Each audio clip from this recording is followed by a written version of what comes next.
காலை வணக்கங்கள். இந்த நாள் இனிய நாளாக அமைய இறைவனிடம் மன்றாடுகிறேன்.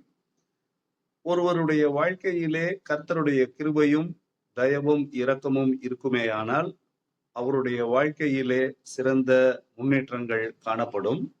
இதற்கு உதாரணமாக நாம் யோசேப்பின் வாழ்வை பார்க்கலாம். எத்தனையோ தடைக்கல்கள் அவருக்கு வந்தாலும், அவர் வாழ்க்கையிலே பின்னடைவு ஏற்பட்டது போல காணப்பட்டாலும், முடிவிலே அவர் எகிப்திலே பார்வோனுக்கு அடுத்த ஸ்தானத்திற்கு உயர்த்தப்பட்டார். இதற்கு காரணம் முழுக்க முழுக்க கர்த்தருடைய தயவும் கிருபையும் அவரோடு இருந்ததுதான். ஆகையினாலே தேவ கிருபை, மனுஷ தயவு எல்லாவற்றிலும் நீங்கள் விருத்தி அடைய இறைவனை மன்றாடுகிறேன்.